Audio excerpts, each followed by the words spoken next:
Good morning, अस्सलाम वालेकुम। सबसे आगे मैं आपको कहेंगे खुशामदीद। मेरे साथ है मोहम्मद शुएब। मेरे साथ है नाश्ता करती हुई सबीन फारूक। ये आज आपने क्या ठानी कि नाश्ता आपने कहा कि होगा ही होगा, चाहे शो का टाइम हो जाए, नाश्ता जरूर मुकम्मल होगा। और आप ये सिर्फ सीखें सबीन से कि काम हो जाएंगे सारे, लेकिन नाश्ता सबसे पहले। वो कहते हैं ना कि पहले पेट पूजा फिर कम दूजा।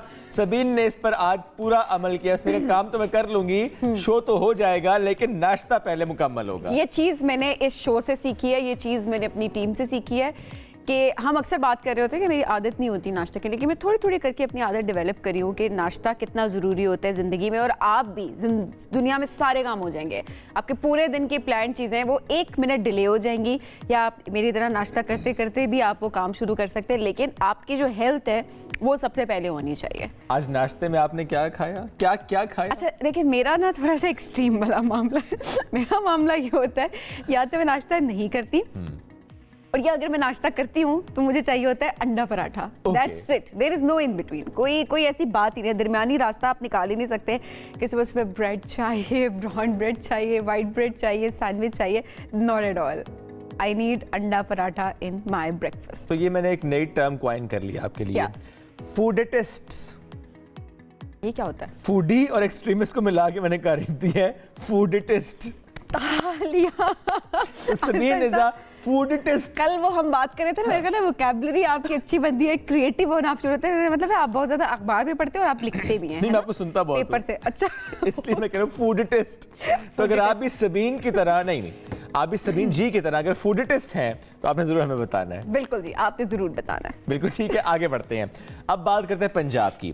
अगर मैं सबीन आपसे ये कहूं कि पंजाब में अब आईटी सिटी कायम होंगे, एक नहीं बेशुमार होंगे, सेफ सिटी प्रोजेक्ट्स होंगे और बहुत ज्यादा होंगे, और नौजवानों को बिला सूद कर्जे मिलेंगे ताकि वो आईटी में कोई बिजनेस कर सकें।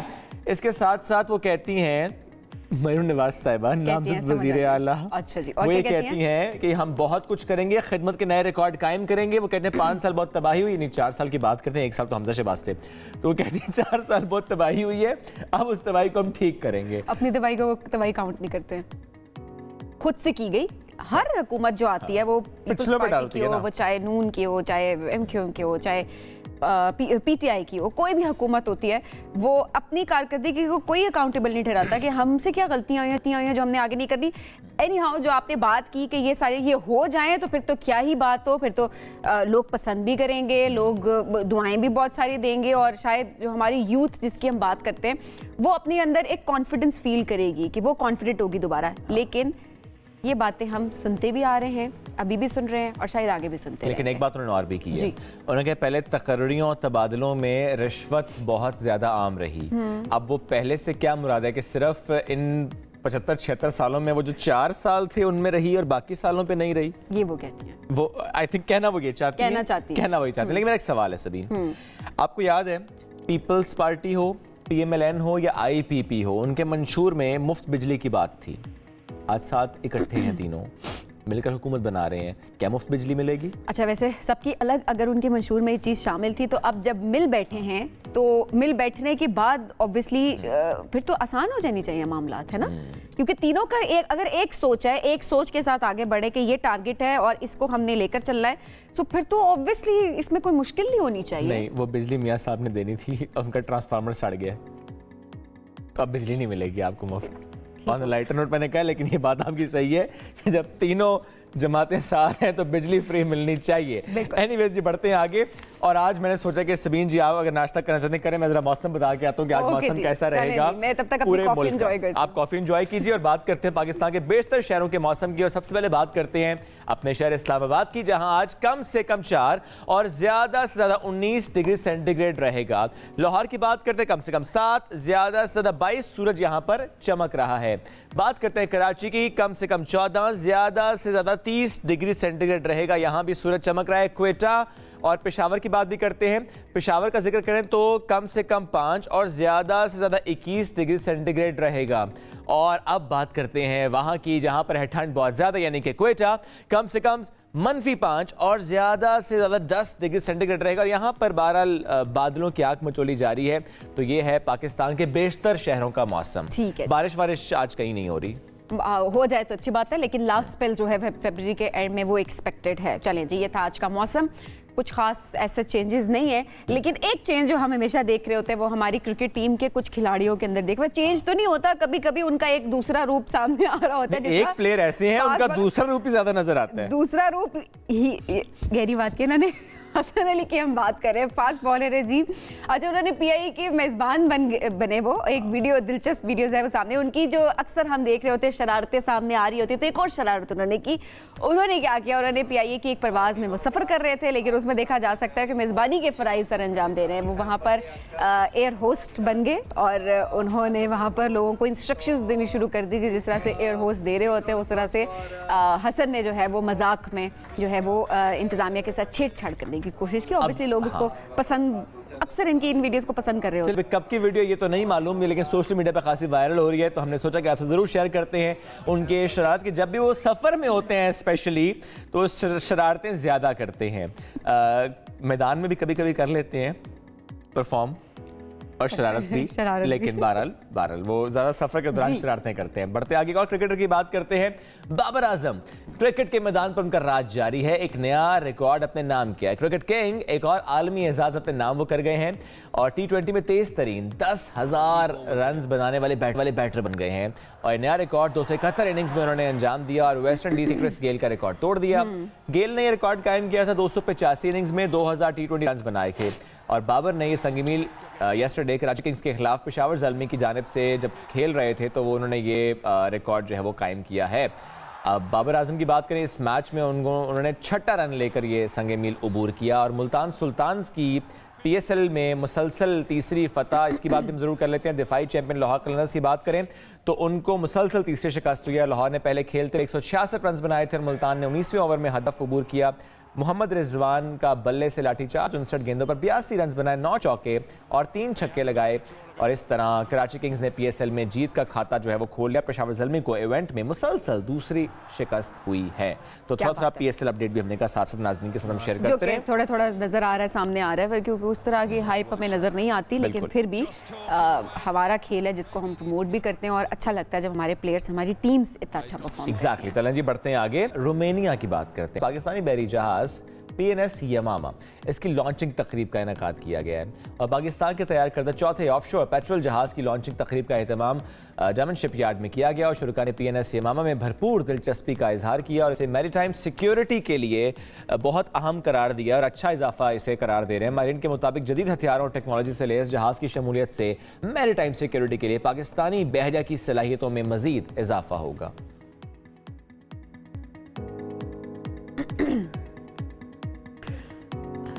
अच्छा जी, आगे बढ़ते हैं। और बाज़ औक़ात हमारी ज़िंदगी में कुछ ऐसे लम्हात आते हैं जहाँ पर आप अपना थोड़ा कॉन्फिडेंस भी लूज़ कर रहे होते हैं, लेकिन आहिस्ता आहिस्ता करके अगर हम बात करें तो हम वो अपना कॉन्फिडेंस गेन भी करना शुरू कर देते हैं। ये बड़ा अच्छा मौजू है, हम जरूर बात करेंगे सबीन, कॉन्फिडेंस कैसे आप गेन कर सकते हैं। लेकिन मुझे एक ज़बरदस्त वीडियो मेरे माइंड में आई, मैं जरूर चाहूँगा हम शेयर करें नाजरीन से कि इस वक्त अगर मोबाइल फ़ोन की हम बात करें तो ज़ाहिर हम देखते हैं कि वो एक बड़ी परेशानी बन जाता है। स्पेशली स्टूडेंट्स की बात करें, स्कूलों की बात करें तो वहाँ पर आपकी जो तालीमी सरगर्मी वो मुतासर होती है। अब ऐसे में बरतानवी वज़ीर-ए-आज़म ऋषि सुनाक, इन्होंने मुल्क भर के स्कूलों में मोबाइल फ़ोन्स के इस्तेमाल पर पाबंदी लगाने का ऐलान किया है।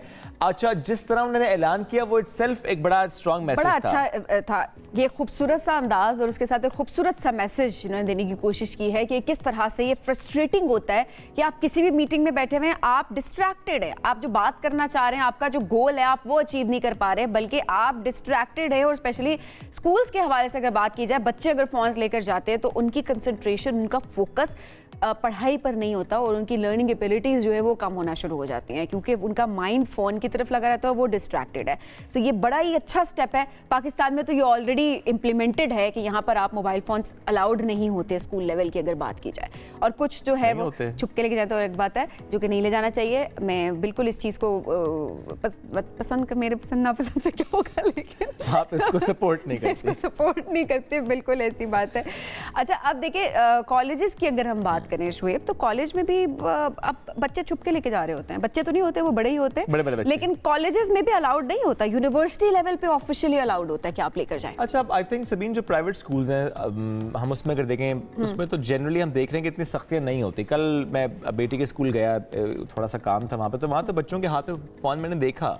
हाँ, लेकिन ये वैसे वाकई थोड़ी सी परेशान कुन बात ये नहीं कह सकते कि वो छुप के लेकर जाते हैं, बिकॉज़ उनके हाथ में अलाउड है कुछ जगहों पर। हाँ। लेकिन मुझे लगता है कि नहीं होना चाहिए, ये एक स्टेप है, उस तरह के स्टेप्स लेने चाहिए। और मैं कहती हूँ गवर्नमेंट स्कूल्स हैं आपके या फिर आपका प्राइवेट सेक्टर है, वहाँ पर भी प्राइवेट स्कूल्स में भी फोन्स अलाउड नहीं होने चाहिए, ताकि बच्चों की लर्निंग एबिलिटी ज्यादा हो सके और बच्चे अपने पढ़ाई पर फोकस कर सकें। डिसिप्लिन कितना जरूरी है सभी? डिसिप्लिन तो सबसे ज्यादा जरूरी है। आप ये देखिए सबीन के अगर अपने बचपन की हम बात करें, आई रिमेंबर कि अगर एक स्पेसिफिक स्टाइल ऑफ शूज कहा जाए कि आपने सबने ये पहना तो वही पहना जाता था। हमारे तो बालों का भी होता था लड़कियों का, उस टाइम पर एक बैक कॉमिंग थी होती थी यहाँ पर ना, एक पफ सा बनाती थी लड़कियाँ, कभी साइड पे और कभी ऊपर पफ बना के जा रही होती थी। तो अच्छा, वो अगर थोड़ा सा हाइटेड होता तो उसकी एक हाइट मुकर्रर थी कि इससे ऊपर आप नहीं बना सकते, वरना वो फैशन के जुमरे में आ रहे होते और आप फैशनेबल नहीं हो सकते किसी भी तरह से।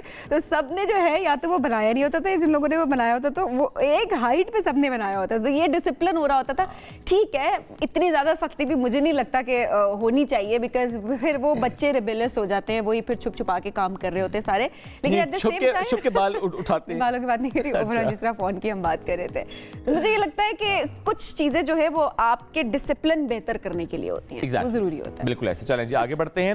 वो कहते हैं ना, पॉलिटिशियन अपना अपना, ज़ाहिर है हर किसी की पसंद का पॉलिटिशियन होता है, हर किसी की पसंद की जमात होती है। लेकिन अगर मैं ये कहूँ कि एक ऐसा पॉलिटिशियन है जो कि हर घर में इस वक्त है, तो आप समझ जाएंगे किसकी बात। सबका पसंदीदा है, सबका पसंदीदा, सब बड़ा एंजॉय कर रहे हैं। इमेजिन करें सब उस पॉलिटिशियन को एंजॉय कर रहे हैं। पॉलिटिशियंस को वैसे एंजॉय ही किया जाता है, लेकिन ये वाला जो पॉलिटिशियन है, इनकी जो एक्टिंग है उसको लोग बड़ा सराह रहे हैं। लेकिन वो कौन है, दिखाएं सबको। दिखाते हैं जी। परफॉर्मेंस के रूल्स ओके हो गए भाई? Oh God, talk about it. चलो नया चैलेंज। पता नहीं पीएमडी के साथ क्या होना है। बाबा बाबा बाबा, आप ठीक है ना? आपकी तबीयत ठीक है? सब खैरियत है ना? हाँ मैं ठीक हूँ, तुम कब आए? आपको कुछ हुआ तो नहीं है ना? तुम मुझे डरा रहे हो यार, क्या हुआ है? Everything okay? यही बात जानने के लिए मैं लंदन से यहाँ पर आया हूँ। कैसे ख्वाब आ रहे हैं तुम्हें? बाबा, एक बड़ा सा तालाब है, हमारे घर से भी बड़ा तालाब है। आप उस तालाब में डूब रहे हैं, आपके आसपास लोग हैं, आप लोगों को पुकार रहे हैं, मगर कोई आपकी मदद नहीं कर रहा है। सब आपको देखकर हंस रहे हैं। आप मुझे भी पुकार रहे हैं, मगर मैं भी वहां पे नहीं हूं, और आप सिर्फ डूबे जा रहे हैं।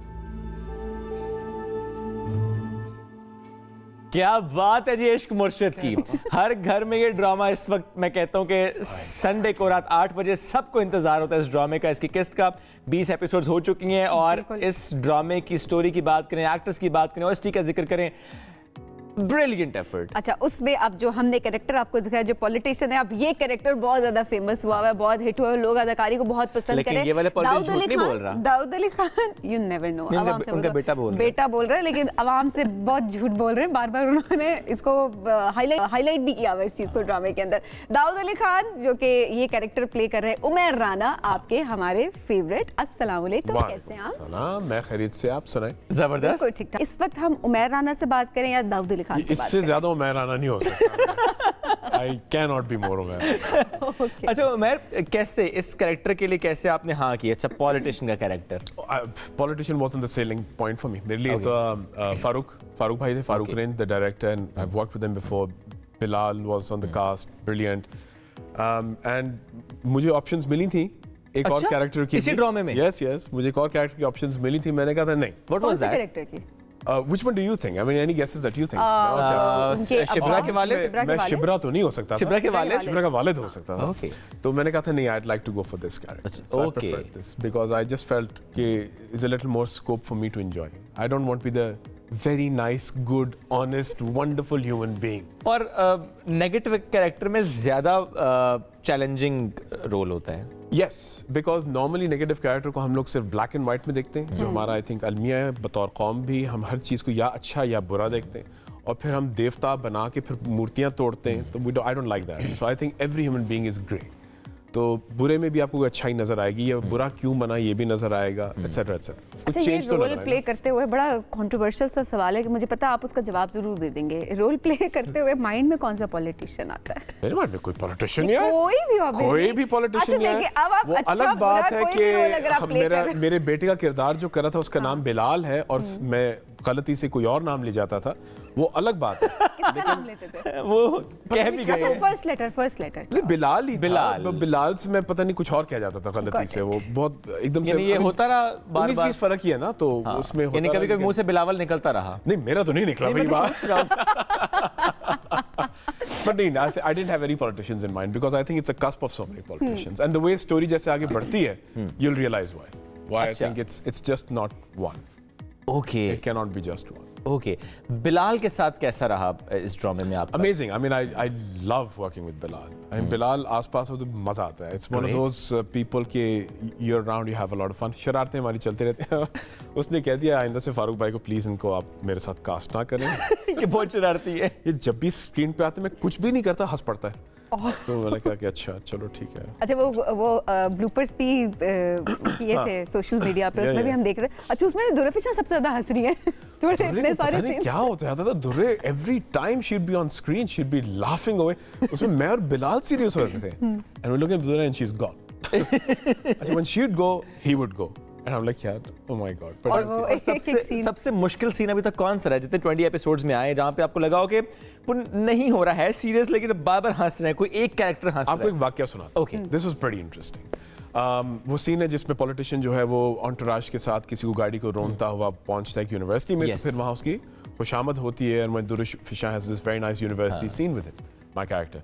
तो जब वो वेलकम होते हैं तो फिर वो फूल वगैरह फेंकने के लिए होते हैं। तो उन्होंने कहा जी हम CR करेंगे, यानी कि कैमरा रिहर्सल करेंगे। अच्छा, फूल वगैरह हैं उन्होंने फेंकने नहीं है ताकि गंद ना मचे। मैंने ये नहीं सुना, मैं गाड़ी में बैठ चुका हुआ था। तो फारूक भाई ने कहा CR रेडी एक्शन। अब दरवाज़ा खुला, उन्होंने बेगम का दरवाज़ा खोला, फिर इधर आए, मेरा दरवाज़ा खुला और मैं जैसे ही बाहर निकला हूँ फूल नहीं, सामने खवातीन खड़ी हैं, हाथ में फूल है और वो करिए यूं। मैंने कहा इनको कैसे पता चल गया मेरा कैसा कैरेक्टर है? और वो CR था। वो CR था और मैं हंस रहा हूँ, फारूक भाई ये लानतें क्यों दे रही है मुझे? We had lots of fun on set. I mean, for me, I didn't find difficult moments, but I did find some enjoyable. Great. वैसे इतने आपने प्रोजेक्ट्स किए, सबसे ज्यादा मजा किस प्रोजेक्ट में आया Umar? Oh, there's so many. I mean, हर एक का अपना एक मजा है, frankly speaking. इसका जैसे मैं कह रहा हूँ कितना मजा है. The chemistry of the team जब अच्छी होती है ना, बहुत मजा आता है. इसका प्यार के सदक़े was amazing. बतौर किरदार मुझे मस्तान सिंह in संगे माँ has been one of my favorite characters I've ever played. Again, lot of fun. और मैंने नेगेटिव कैरेक्टर्स में ही ज्यादा मजा आता है, जिस तरह प्यार के सदक़े की आपने बात की, वो भी नेगेटिव कैरेक्टर है, ये वाला भी नेगेटिव, और वो कैरेक्टर अच्छा खासा हिट होता है। Yes, एक तो मुझे थोड़ी सी अब जाके थोड़ी सी मुझे फिक्र हो गई अपनी आवाम की साइकी के ऊपर कि नेगेटिव पसंद क्यों ज्यादा, और साथ इसलिए भी पता चल गया कि अच्छा ठीक है पॉलिटिशियंस इस तरह के क्यों पसंद है, ये भी मैं सोचना शुरू हो गया। लेकिन बतौर actor I like that I have done more positive actually, but negative मकबूल ज्यादा हुए as you rightly said.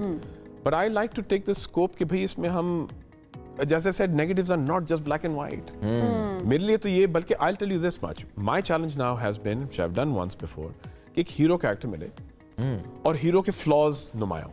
Because for me hero वो नहीं है जो कि बिल्कुल दूध से धुला है, जो परफेक्ट है, वो इंसान है और अपनी मुश्किलों से लड़ता है, जो अपने ऊपर ओवरकम करता है, जहादो नफ्स करता है ना। I think that's a real hero. So we need to find those now. Great. इश्क मुर्शिद से मुतालिक एक्सपेक्टेशंस थी इतना हिट हो जाएगा? नहीं, I did not expect. I think no one expected कि इतना हिट होगा। I mean, you got more than what billion views. Billion views, not. yes, exactly. India में trending #1. Yes, everywhere. Everywhere, they're loving it. I don't think we ever expected this at all. और इस जो response अब आहिस्ता आहिस्ता आना शुरू हो जाए, पहली एपिसोड के बाद, फिर सेकंड एपिसोड के बाद, कैसा फील हुआ? Amazing. I'm also a corporate trainer and a consultant. तो मैं परसों कंसल्टेंसी करने के लिए गया, तो मैं सुबह सुबह उठ के I went to the gym, नाश्ता किया, मैं सेटिंग के पास गया, मैंने कहा यार ये 4 टेबलें हैं, इसको प्लीज़ 3 कर दें और फलां कर दें और ये कर दें। मैं चला गया नाश्ता करके, तो जो HR के डायरेक्टर थे वो वहाँ पहुँचे, उन्होंने कहा ओह माय गॉड ये 4 टेबलें 3 क्यों हो गई? तो वहाँ की जो एम्प्लॉई थी उनका नाम मारिया था, मैरियट में, एंड शी सेड कि जी वो दाऊद अली खान साहब बाकी कर गए। दाऊद अली खान कौन से कौन है? कहते थे शामिर के अब्बू। शामिर कौन है? तो बाद में when they met me and they said what's going on Umar? मैंने कहा well this is drama. Oh, so now I'm being identified as Dawood Ali Khan, Shamir के अब्बा। उमर वैसे होता है कि नेगेटिव कैरेक्टर लोगों के ऊपर कैरेक्टर्स बातों का बहुत हावी हो जाते हैं। कभी ऐसा होता है कि लोगों को बड़ा गुस्सा आता हो, जैसे प्यार के सदके की भी अगर हम बात करें तो वो मार्केट में कभी रोकें या किसी इवेंट पे कि ये क्या कर रहे हो? शुक्र ये है कि जब प्यार के सदके आया था तो कोविड हो गया था। तो तुम्हें मार्केट में ज्यादा नजर भी नहीं आ रहा था, मास्क में था। उसमें तो बड़ी धुलाई होनी थी। आई मीन 4 साल होने वाले को, I think whatever 3 years may be. कल मुझे किसी ने कहा है, कहते I remember you from that character and I saw you, मैंने सोचा ये बंदा मुझे मिल जाए सही कि अब आप मुझे मिले, आप तो वाकई जिंदगी में बहुत अच्छी इंसान। वैसे आपके लिए कॉल्स भी बहुत आ रही हैं। एक कॉलर है फलक शेर। अस्सलाम वालेकुम जी। अस्सलाम वालेकुम सर। वालेकुम सलाम। क्या कहना चाहेंगे दाऊद अली खान से? सर मैं ये कह रहा हूँ जो सियासत की बात करें, ये अपनी लाइफ में इतना एंजॉय कर रहे हैं तो इन्हें सियासत में आने की क्या जरूरत है? मैं अपनी लाइफ एंजॉय कर रहा हूँ तो सियासत में आने की क्या जरूरत है? जी। तो वो तो कैरेक्टर है, यानी कि आप अभी भी सोचते हैं मैं दाऊद अली खान हूँ, पहली आपसे कह रही थी। लेकिन अगर आप समझते हैं कि जो वाकई में उमर राना हूँ, आई थिंक हर एक को सियासत में आना चाहिए। If nothing else, and I would like to congratulate कौम Pakistan, specially the new generation, to be so involve in the democratic process. आप सब ने अपना हक की खुदरातियत सही मानों में, जिसके लिए हम फलस्तीन और कश्मीर के लिए लड़ रहे हैं, आप लोगों ने प्रैक्टिस की है by casting a vote. So cast your vote and be political. I think वो शायद इसलिए उन्होंने कमेंट किया है क्योंकि आप आजकल बहुत पॉलिटिकल व्यूज भी शेयर कर रहे हैं, मे बी सोशल मीडिया पे। I have always done it. In one way or the other, I've always done it. और मैं हर एक को ये कहता हूँ कि यार मैं आपसे I might bitterly disagree कि आप किसको वोट डाल रहे हैं, लेकिन मैं आपके वोट के हक के लिए जान देने के लिए तैयार हूँ, because I think that is most important. And I've been so happy. अब I don't care इस वक्त क्या हो रहा है. I'm so happy कि हमारी आवाम जागी है। हमारी जनरेशन ज़ियाउल हक वाली जनरेशन थी, तो हमें कहा था सियासत से दूर ही रहो। अब किसी भी काम से आप दूर रहे ना तो एक वैक्यूम क्रिएट होता है और वह फिर माजी काम में आ जाते हैं, and then they ruin everything. अब जाके this generation is like no, we need to be involved, we will vote, we will, और पीसफुल डेमोक्रेटिक वॉइस है। So I love this, I am so happy. Democracy जाहिर है इसी का ही नाम है। उमर आपने बड़ी खूबसूरत एक बात की, आपने कहा कि सबको पॉलिटिकल होना चाहिए, क्योंकि अक्सर हम एक्टर्स से बात करें जी हम कोई पॉलिटिकल व्यूज हमारे नहीं है, हम कुछ भी शेयर नहीं करना चाह रहे होते, या फिर क्योंकि इन्फ्लुएंसर्स की तरफ लोग देख रहे होते हैं। लोग ही हैं जो आपको स्टार बनाते हैं, एंड देन दे एक्सपेक्ट कि आप उनके राइट्स के लिए और गलत और सही के लिए आप बात कर सकें। और ऐसे में हम देख रहे होते हैं बहुत सारे लोग कहते नहीं जी हम नहीं बात करना चाहते, हमारी कोई पॉलिटिकल एफिलिएशंस नहीं है। एफिलिएशन की तो बात नहीं होती, इट्स अबाउट योर राइट्स, और आप किसके लिए बात करें, किसके लिए आवाज उठा रहे हैं। I completely agree with that. I think ठीक है, हर एक अपना राय है, they don't want to expose or be vulnerable, which is I understand, I can understand it, but to say कि मैं इस प्रोसेस का हिस्सा नहीं हूँ, आई थिंक बतौर स्पेशली एज एन एक्टर हम लोग ज़्यादा हसास लोग हैं और हम सोसाइटी के ही लोग हैं। हमारा असल काम है कि हम रिफ्लेक्ट करें, कोशिश करें और सोच और इमोशन उजागर करें। We can't do that, we have not done a good job, और वो नहीं हो सकता unless we are socially sensitive, and politics is part of the society, so we have to be responsible. हाँ, इतना मैं जरूर कहूँगा, and this is for everyone, specially those who watching, respect का कोई डिसरिस्पेक्ट का लाइसेंस एग्जिस्ट नहीं करता। There is no exception to respect. आपने किसी से इख्तलाफ करना है ना, इज्जत के साथ, तमीज के साथ करें। There is no licence of disrespect, that's where I would put my foot down. Great. और एंटरटेनमेंट इंडस्ट्री में जितना भी आपने काम किया, ज़ाहिर से पहले टीचिंग के शोबे से आप वाबस्ता थे, कितना एंजॉय किया ओवरऑल? हाय यार, ये कितने घंटे का शो है? बस 2 मिनट आखिरी सवाल है। आप जाते हैं दरिया में, हम एक कूदे में दरिया को समेटे। I've enjoyed it, but it's exhausting. It is really taxing. It's very, very taxing. जब लोग आते हैं कि हमने एक्टर बनना है, इसमें करना है, मैंने कहा are you sure?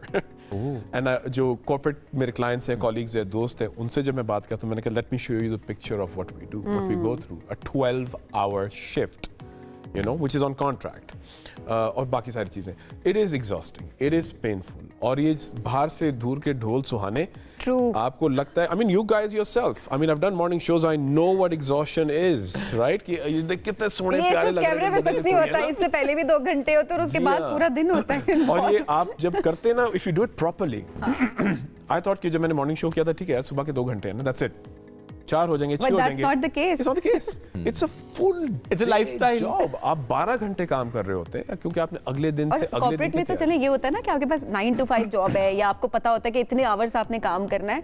हमारी फील्ड में पता नहीं होता कि आपने कितने घंटे काम करना है। आप एंगेज हैं। और अब यहाँ से मैं आपसे छीन के अपनी तरफ लेके आ रहा हूँ, आपकी फिर भी मंथली सैलरी होगी, हम हैं दिहाड़ीदार, डे टू डे दिहाड़ीदार, ठीक है ना।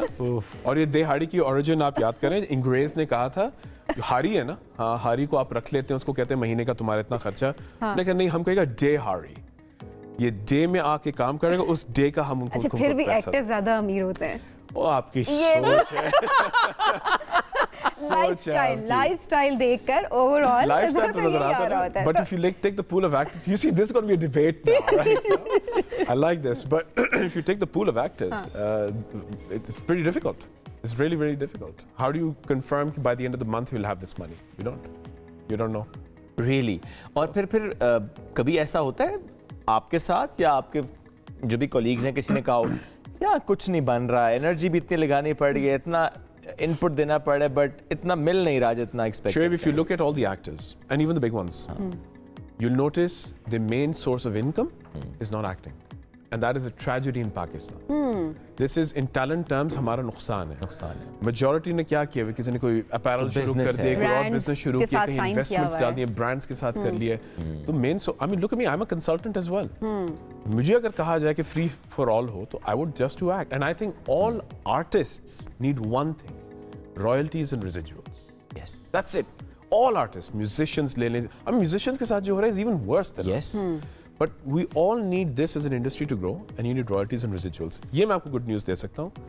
Prior to जब इमरान खान साहब की I said the name government topple हुई थी, take the name now. तो अल्हम्दुलिल्लाह चेंज टूटती है ना, तो उनकी हुकूमत में हमने we worked with the senators, Senator Faisal थे, and we worked in drafting a legislation for it, which was brilliant, and it was cross party.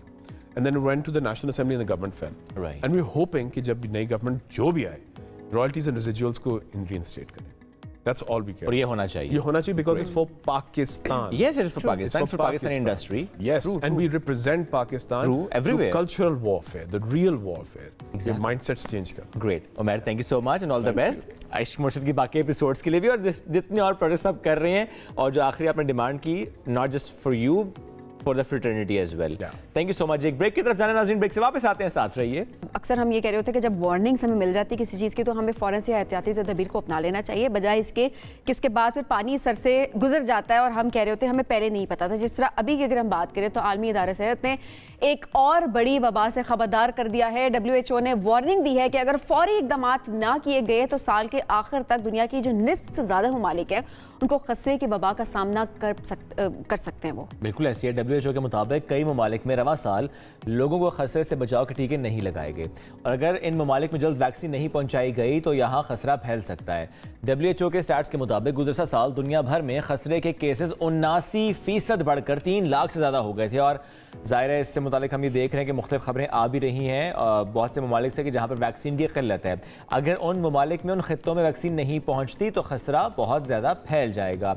और एक खबरदार किया WHO ने कि साल के आखिर तक निस्फ से ज़्यादा ममालिक, तो ये बड़ी अहम जिम्मेदारी है उन तमाम इदारों के लिए जिन्होंने ये वैक्सीन उन ममालिक तक पहुँचानी है। आगे बढ़ते हैं, कुछ और खबरें जो शेयर करते हैं आपसे। कुछ और ऐसी बातें हैं जो करना बहुत अहम होता है। हम सब ये देखते हैं सबीन, गाड़ी लेने की ख्वाहिश होती है, गाड़ी खरीदने की ख्वाहिश होती है, लेकिन अफोर्डेबिलिटी का इशू आता है, गाड़ी महंगी होती है। तो आज हमारे पास एक ऐसी खबर है कि अगर आपके पास पैसे कम हैं और आप गाड़ी नहीं खरीद सकते, ना नई खरीद सकते हैं और ना ही आप यूज्ड खरीद सकते हैं, तो आप सोचिए कि कोई ऐसी गाड़ी कबाड़ के पास हो, सिर्फ ढांचा हो उसका, आप वो ढांचा खरीदिए और ये हुकूमत पाकिस्तान आपको ऑफर दे रही है कि सिर्फ आप वो ढांचा उनको दीजिए, उनके उस इदारे को दीजिए और वो उसमें मोटर लगाएंगे, बैटरी लगाएंगे और पेट्रोल की झंझट से हो जाएंगे आप आजाद। घर में करेंगे गाड़ी चार्ज और जाएंगे लगातार। दिखाते हैं आपको ये कैसे हो रहा है।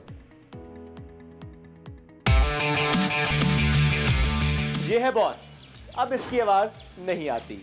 अब्दुल हादी हैं, प्रिंसिपल रिसर्च ऑफिसर हैं नेशनल इंस्टीट्यूट ऑफ इलेक्ट्रॉनिक्स के, और हम बात करेंगे उस गाड़ी की जो गाड़ी वाकई सड़कों पर राज करती रही है और लगता ये है कि यही गाड़ी अब राज करेगी। हम बात कर रहे हैं पाकिस्तान में बनी हुई इस इलेक्ट्रिक व्हीकल की, यानी नकारा गाड़ी अगर हो जाए तो वो गाड़ी आप यहाँ लेकर आए, उस पर लगवाएं बैटरी, लगवाएं सिस्टम, इंजन आउट, मोटर इन, और गाड़ी फिर से फराटे फटती हुई आपकी सड़कों पर नजर आएगी। इसके इंजन की जगह आपने लगा दिया मोटर और यहाँ पे एक बैटरी, सब कुछ निकाल दिया और नया सिस्टम फिट कर दिया। देखें हमने जो कन्वेंशनल मेहरान होता है इसमें 800 सीसी का इंजन होता है, हमने उसको रिप्लेस कर दिया एक मोटर के साथ। इंजन भी एक टॉर्क प्रोड्यूस करता है, मोटर भी एक टॉर्क प्रोड्यूस करता है, बाकी गाड़ी एज इट इज़ बिल्कुल सेम है, ताकि जो क्योंकि एक पूर मैन ईवी सोल्यूशन है, ताकि जो मैकेनिक्स हैं, जो आम यूज़र्स हैं, उनको समझने में कोई प्रॉब्लम ना हो। रैक एंड CV जॉइंट्स, जो ट्रांसमिशन है, हर चीज़ सेम है। ठीक है जी जी। कॉस्ट क्या आई? देखें अब इसमें डिफरेंट तरह के वेरिएंट्स हैं। AC इंडक्शन के साथ करेंगे तो थोड़ी सी कम कॉस्ट है। ठीक है। अगर आप BLDC के साथ करेंगे तो उसमें ज़्यादा कॉस्ट है, उसमें हमारे पास रीजनरेटिव ब्रेकिंग होती है। ओके। लेकिन अगर top of the line solution बनाएंगे तो 8-9 लाख के दरमियान में ये बन जाती है।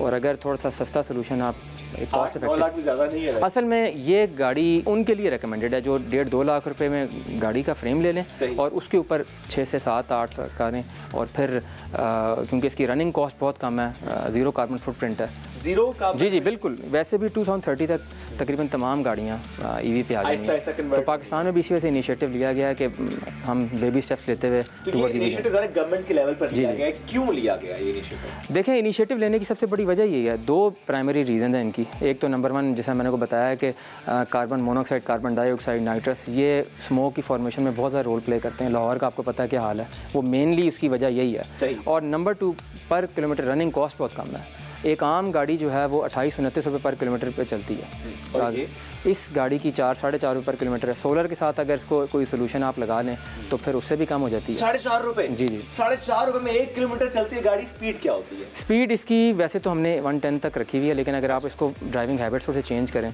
और 60 से 80 के दरमियान चलाएं तो फिर ये जो है ना ये इसकी रेंज बढ़ जाती है। चार्ज कैसे कैसे हो सकती है? चार्जिंग के डिफरेंट लेवल्स हैं, लेवल 1 से level 3। Level 3 being the fastest, और लेवल 2 और लेवल 1 जो है वो आम वॉल सॉकेट से चार्ज करते हैं। ये तकरीबन अगर आप लेवल 2 पे 10 किलोवाट पे चार्ज करें तो तकरीबन 2 घंटे में गाड़ी चार्ज हो जाती है। अच्छा, हम अक्सर ये देखते भी हैं कि अब ज़ाहिर जिस तरह पॉलिसीज़ बन रही हैं इलेक्ट्रिक व्हीकल पॉलिसीज़, उसमें कुछ जगहों पर नज़र भी आता है, चाहे क्लब हो चाहे मॉल्स हो, कि जहाँ की पार्किंग में स्टेशंस होते हैं, चार्जिंग स्टेशंस होते हैं, वहाँ पे क्या कॉस्ट होती है? घर में अगर आप चार्ज करें तो क्या कॉस्ट आती है? देखें वो ऑलमोस्ट आप कह लें कि 50-60% कॉस्ट पर यूनिट ज़्यादा होती है अगर मॉल से करेंगे। वो वैसे भी फास्ट चार्जिंग होती है, वो जल्दी भी चार्ज हो जाती है। अच्छा, लेकिन कॉस्टली होती है। जी जी बिल्कुल। घर में आराम से प्लग लगा दें। जी जी, रात को आप लगा दें, सुबह के टाइम यूज़ कर लें, फिर वापस आके लगा दें। और ये ज़रा आपकी जेब पे भारी नहीं पड़ती। अगर और सस्ती करने तो आप सोलर पे भी से आराम से एग्जैक्टली चार्ज कर। इसमें देखें ना कोई लुब्रिकेशन की नीड नहीं है, कोई रेडिएटर भी नहीं है। सिंपली आपको बोनट उठाने की भी ज़रूरत नहीं है। और आपकी टीम में कितने लोग थे? हमारी टीम में 6-7 लोग हैं। मैकाट्रॉनिक्स इंजीनियर हैं, मैकेनिकल इंजीनियर हैं, मैं खुद कंप्यूटर इंजीनियर हूँ।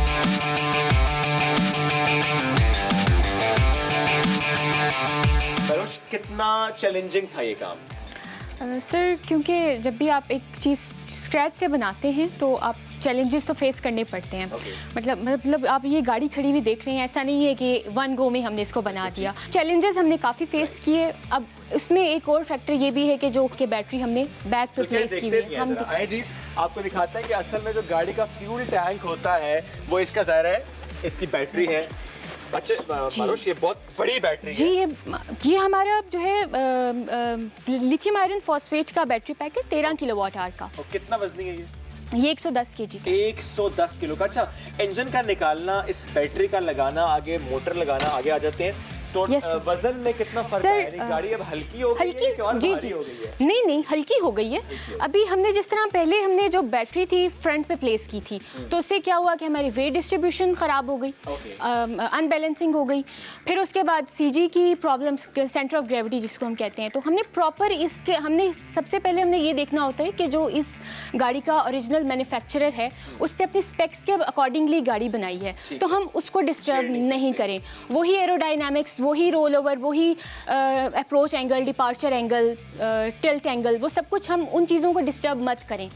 तो हमने वो सब कुछ अपने जहन में रखते हुए हमने फिर इस कन्वर्जन को किया है। तो हमने बैटरी को आगे नहीं लगाया, हमने रेयर ऑफ द व्हीकल पे उसको प्लेस किया। अब पैसेंजर पीछे बैठे कोई और नहीं, नो प्रॉब्लम एट ऑल। आप इजीली इसमें 4 बंदे तो आराम से बैठ सकते हैं। ठीक है। तो उसके ऊपर आपकी स्पीड के ऊपर भी कोई फ़र्क नहीं पड़ता। अब जिसने अपनी पुरानी गाड़ी पे इतनी मेहनत की, पैसे लगाए, आप लोगों के पास लाए, बैटरी लगवाई, वो ये भी कंसर्न शो करेंगे कि हमारी गाड़ी खुदा ना खासा चोरी ना हो जाए। बिल्कुल। उसके लिए क्या करते हैं सर? इसके लिए हमारे पास जो जिस तरह बैटरी है ना, उसके लिए एक मैनेजमेंट सिस्टम होता है जो बैटरी को ओवरऑल उसकी वोल्टेज, करंट, टेम्परेचर सबको मॉनिटर कर रहा होता है। तो उसके साथ अब हमारा जो बैटरी मैनेजमेंट का जो ऐप है वो उसमें हमने पूरा प्रॉपर उसकी कोडिंग वगैरह की हुई है और हम उस पर पासवर्ड इंसर्ट करते हैं। तो कोई भी मतलब अगर आप हैं, आपको नहीं पता कि पासवर्ड क्या है, तो अगर अभी मैं ऑफ कर दूं तो आप ये गाड़ी ड्राइव नहीं कर सकेंगे। तो आपको मेरे पास आना पड़ेगा और आपको मुझसे पूछना पड़ेगा क्या पासवर्ड क्या है। और ये हुकूमत पाकिस्तान कर रही है, उनका इदारा कर रहा है। उसकी वेबसाइट पर जाकर आप फॉर्म फिल करें और इस तरह कोई भी ढांचा अगर आपके पास है, कोई ऐसी नाकारा गाड़ी है तो उसमें आप ये सिस्टम लगवा सकते हैं, which is cheap and easy. बढ़ते हैं जनाब आगे और बात करते हैं थोड़ी पाकिस्तान की सियासत की। जिस तरह से हुकूमत साजी के लिए अब मामला आगे बढ़ रहे हैं, ऐसे में जो डेड लॉक था वो ख़त्म हो गया नून लीग और पीपल्स पार्टी के दरमियान। ज़ाहिर परसों रात से या खबरें जिस तरह से सामने आई कि कैसे मामला आगे बढ़ेंगे, इस पर आज हम बात कर लेते हैं। पीपल्स पार्टी के सीनियर रहनुमा कमर जमान कारा साहब साथ मौजूद हैं। कारा साहब बहुत शुक्रिया आपने वक्त दिया। कारा साहब, गवर्नर पंजाब, इसके लिए एक नाम आपका भी ज़ेरे गर्दिश है। मैं ज़रूर जानना चाहूँगा कि ज़रा तो पार्टी ने फैसला करना है कि गवर्नर कौन होगा, सारे नाम बहुत अहम हैं। अगर आपका नाम ही आगे आता है, चुन लिया जाता है, तो प्रायोरिटी क्या होगी? कुछ सोचा है इस बारे में भी, अभी बिल्कुल नहीं सोच रहे? देखिए, हम सियासी लोग हैं, सियासी ओहदों के ऊपर काम करना पुरानी हमें समझ आए, आदत है, जितनी समझ आ सकती है। थोड़ा बहुत तजर्बा मेरा पहले भी है, मैं गिलगित बल्तिस्तान का गवर्नर रहा हूँ पहले। लेकिन जब भी अगर पार्टी फैसला करती है तो उसके बाद आप आगे बढ़ते हैं। गवर्नर का ओहदा वैसे तो सेरेमोनियल है, आप कह लीजिए नॉन एग्जीक्यूटिव किस्म का ओहदा होता है। इसकी अपनी जिम्मेदारियाँ ज़रूर सेरेमोनियल के अलावा नहीं, इसकी कॉन्स्टिट्यूशनल पोजीशन है और उसकी अपनी जिम्मेदारियाँ हैं। तो जिसको पार्टी जिम्मेदारी देगी वो अपनी जिम्मेदारियां बेहतर तरीके से निभाएगा। जिन जिन लोग दोस्तों के नाम है सारे ही बड़े एक्सपर्ट लोग हैं। बिल्कुल सही बात। और कारा साहब, ये कितना इंपॉर्टेंट है इस वक्त जब हुकूमत साजी की बात है, जब पावर शेयरिंग की बात है, कि मिलकर आगे बढ़ना, कि अच्छा इस ओहदे पर, इस आईनी ओहदे पर पीपल्स पार्टी, इस पे PMLN और इस तरह MQM की जो जमातें साथ हैं वो मिलकर हुकूमत साजी में आगे बढ़ रही हैं। There was a deadlock before, ज़ाहिर है वो डेडलॉक अब नहीं है। तो ये कितना खुशाइंद है हमारे सिस्टम के लिए? अच्छा, ये जो लफ्ज़ डेडलॉक है ना, ये पता नहीं क्यों हम बार बार इस्तेमाल करते रहते हैं। डेडलॉक तो होता है कि आप ऐसी जगह फंस जाएं कि मामला आगे न बढ़ रहे हों। जब मुख्तलिफुल ख्याल जमातों ने जो मुख्तलिफ एजेंडाज के तहत इलेक्शन लड़ी हैं, अगर उन्होंने एक हालात की कंपल्शन के तहत इकट्ठे हुकूमतें बनाना है जो कि ऐन जमहूरी और पार्लिमानी निज़ाम के तहत प्रैक्टिस है सारी दुनिया में, तो फिर आप बैठ के आपस में मशावरत करते हैं। आप यकीनन मुल्क के लार्जर इंटरेस्ट में ये काम कर रहे हो। ठीक है, बलोचिस्तान की बात करते हैं कि बलोचिस्तान में ऑब्वियसली कोalition गवर्नमेंट की बात हो रही है कि पीपल्स पार्टी और नून लीग जो है वो मिलकर हुकूमत करेगी। ऐसे में JUIF के साथ मामलात किस तरह से आगे बढ़ सकते हैं? बिकॉज नून लीग की तरफ से जहाँ पर 2 जमातें हैं वहाँ पर तीसरी भी आ जाए तो कोई फर्क नहीं पड़ता। पीपल्स पार्टी का इस पर क्या मौक़िफ़ है?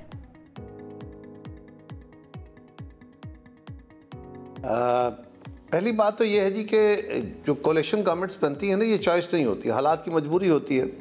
और कोalition गवर्नमेंट्स को आम तौर पे कमज़ोर हुकूमतें समझा जाता है, लेकिन यही हुकूमतें अगर आपके इरादे दुरुस्त हों और आपकी सिमत दुरुस्त हो तो यही आपकी ताकत बन जाती हैं। हमने 2008 से 13 की जो हुकूमत थी, उस हुकूमत में वो भी कोalition गवर्नमेंट थी, कई जमातों के, उसमें दरमियान में मुस्लिम लीग हमसे अलग हुई, फिर काफ लीग हमसे ज्वाइन की, इस तरह कई दफ़ा ये मामला चले। बट इसके बावजूद हमने पाकिस्तान की सबसे बड़ी आईनी तरमीम की, हमने पाकिस्तान के बहुत बड़े बड़े फैसले उसमें किए। NFC का एक बड़ा कंट्रोवर्शियल इशू होता है, बड़ा तनाव वाला, उस पर ऊपर फैसले हुए। तो बहुत सारे काम वो थे जो उस दौर में उस कोalition गवर्नमेंट ने किए। बलोचिस्तान का सवाल जो आपने किया, हमारा जब तय हो गया मुस्लिम लीग के साथ, उसके बाद JUI ने उनसे रब्ता किया है, तो मेरा ख्याल है इसका मामला का हल बैठ के निकाला जा सकता है। लेकिन जो चीज़ें पहले कोalition में तय हो गई, अब कोई और दोस्त इसमें शामिल हों तो क्या है, हमारा बड़ा JUI के साथ बड़ा इख्तलाफ अपनी जगह, लेकिन इज़्ज़त एहतराम के रिश्ते हैं। और हमारी तो ये कोशिश थी कि पाकिस्तान के हालात के पेश नज़र यहाँ पे एक वसील बुनियाद हुकूमत बने, और हमने कोशिश की थी कि हुकूमत में इकट्ठे होना हो, तनाव कम हो, लेकिन अनफॉर्चुनेटली हमारे चेयरमैन जनाब बिलावल साहब की इस कोशिश को भी कामयाब ना होने दिया। उन्होंने एक कमेटी बनाई थी बाकायदा CEC में, जो सब जमातों से रब्ते करके और इस हालात को बेहतरी की तरफ ले जाती और अच्छे फैसले कर सकती और बेहतर हुकूमत साजी होती। लेकिन उसको खान साहब ने मुस्तरद इस तरह कर लिया कि उन्होंने कहा जी इन 3 जमातों से तो बात नहीं होगी। लिहाजा उन्होंने पाकिस्तान के अंदर किसी मुफाहमत का, किसी पेशरफ्त का, हालात के तनाजुर में उन्होंने इसको बिल्कुल यकसर वही रवैया जो उनका माजी में था उसको मुस्तरद किया। यही काम उन्होंने मई में भी किया था अनफॉर्चुनेटली, जो उनके लिए भी नुकसानदेह हुआ, उनकी जमात के लिए भी, पाकिस्तान के लिए भी। और अब भी हम समझते हैं कि ऐसा ना होता तो ज़्यादा बेहतर था। लेकिन ये कोalition के काम जो होता है ये डेलिकेट होता है, मुश्किल होता है, लेकिन इसको चला के आप बड़े बड़े काम भी कर सकते हैं। और दूसरी ऑप्शन भी तो नहीं है ना कारा साहब, ज़ाहिर है इन हालात में। ये बात भी आपकी दुरुस्त है कि मैंने पहले अर्ज किया ना कि कोalition जो होती है, हर जमात की कोशिश होती है कि जब वो इलेक्शन में जाती है तो उसको अक्सरियत मिले, ताकि वो अपना एजेंडा, अपना मैनिफेस्टो जो है उसके अमल कर सके। लेकिन अगर ऐसा ना हो और पार्लिमानी निज़ाम में, तो फिर ये होता है कि आप कोalition बनाने की कोशिश करते हैं। ये भी बड़ा सवाल उठता है कि देखें कल आप एक दूसरे के खिलाफ इलेक्शन लड़े, आज आप फिर इकट्ठे हो गए हैं। तो इलेक्शन में तो एक दूसरे की आप तारीफें करके नहीं चल सकते, लेकिन अगर हालात आपको एक जगह मुल्की मुफाद में इकट्ठा होने पे मजबूर करते हैं तो आप फिर क्या करेंगे? क्या आप उसी तनाजुर में एक दूसरे के खिलाफ बातें कर रहे होंगे, तनकीद कर रहे होंगे? नहीं, ये हो नहीं आप एक दूसरे के साथ बैठ के बात बैठेंगे। लेकिन आप देखिए ना, आप अपनी नहीं, आप अपनी अमली जिंदगी में देखिए, आप दोस्तों में कई दफ़ा इख्तलाफ हो जाता है, आप वर्किंग किसी का आप काम करते हैं इस चैनल में, तो आपका कई लोगों के साथ एक नापसंदीदी का रिश्ता पैदा हो जाता है। बट आप इसके बावजूद अपनी जगह अपना काम कर रहे होते हैं, अलग होते हैं तो एक दूसरे के खिलाफ भी बात कर जाते हैं। सियासी जमातों के अंदर जब इलेक्शन में जाना होता है तो आप अपने अपने मैनिफेस्टो के साथ जाते हैं, आप अपने अपने मंशूर के साथ जाते हैं, और उसके ऊपर तल्ख बातें भी हो जाती हैं। अच्छा होता है कि अगर आप उतनी तल्ख बातें ना करें कि कल इकट्ठा होना पड़े तो आपको कोई प्रॉब्लम ना हो। ये असल मामला, ये जो आखिरी वाली आपने बात की है, मामला ही है कि इतनी ज्यादा तल्ख बातें की गई है बिलावल साहब की तरफ से भी, पर ज़रदारी साहब की तरफ से भी, कि नून लीग एक बड़ी मगरूर जमात है। तो जाहिर है इस तरह का बयान जब सामने आते हैं फिर हम सवाल करते हैं कि अब कैसे मिल बैठेंगे और किस तरह से मामला आगे बढ़ेंगे।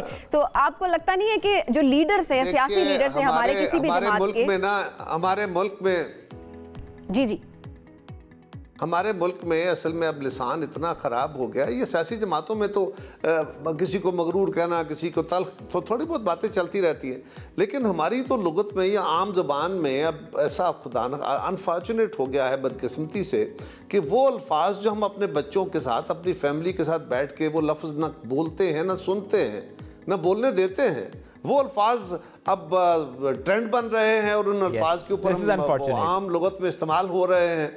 ये बदकिस्मती है, वेरी अनफॉर्चुनेट। और बाकी ये माहौल बदलना चाहिए, और फिर बाकी ये बड़ा दुरुस्त है कि आगे बढ़ने की बात ज़्यादा से ज़्यादा होनी चाहिए। अगर माजी में फंसे रहेंगे, वो चाहे सियासी जमातें हों, लीडर्स हो, कोई भी हो, तो हम आगे बढ़ नहीं पाएंगे। अच्छा कारा साहब, चेयरमैन सेनेट फैसला हो गया कि कौन बनेगा? कोई भी हो, जैसे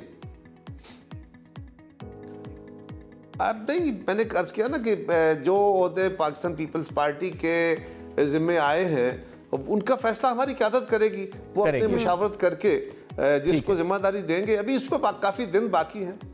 ठीक है। अच्छा कारा साहब, एक बात और भी, एक मामला जिस पर ज़ाहिर बहुत बात हो रही थी, जिस पर पीपल्स पार्टी की तरफ से क्लियरली डिनाई किया गया कि वो तो किसी एजेंडे का हिस्सा ही नहीं था कि हम वजारतें लें। अब ऐसे में ये जो वजारतें लेने वाला मामला है, जिस पर ज़ाहिर नून लीग की बहुत कोशिश थी, एंड आई एम श्योर कि अभी भी वो ट्राई कर रहे होंगे कि पीपल्स पार्टी वाले मान जाएं कि वजारतों में भी आ जाएं साथ, तो क्या वाकई इस फैसले को रिविजिट किया जा सकता है with the passage of time के वजारतों में भी पीपल्स पार्टी साथ है, जस्ट लाइक पीडीएम गवर्नमेंट? नहीं, मैंने बहुत दफ़ा इसकी वजाहत की है कि ये मामला जो हुकूमत बनाने का, जब वसीउल बुनियाद हुकूमत का तस्वर ख़त्म कर दिया गया खान साहब की तरफ से, उसको नहीं माना गया या उसके रास्ते बंद कर दिए गए, तो ये फैसला मुल्की हालात के पेश नज़र सारा सबने किया, हमने किया, और मुस्लिम लीग की भी ये ख्वाहिश थी कि जी उनको मुकम्मल तौर पे आज़ादी से काम करने का मौका मिले, एक छोटी कैबिनेट बनाई जाए जिससे ज़्यादा बेहतर काम करने का मौका हो।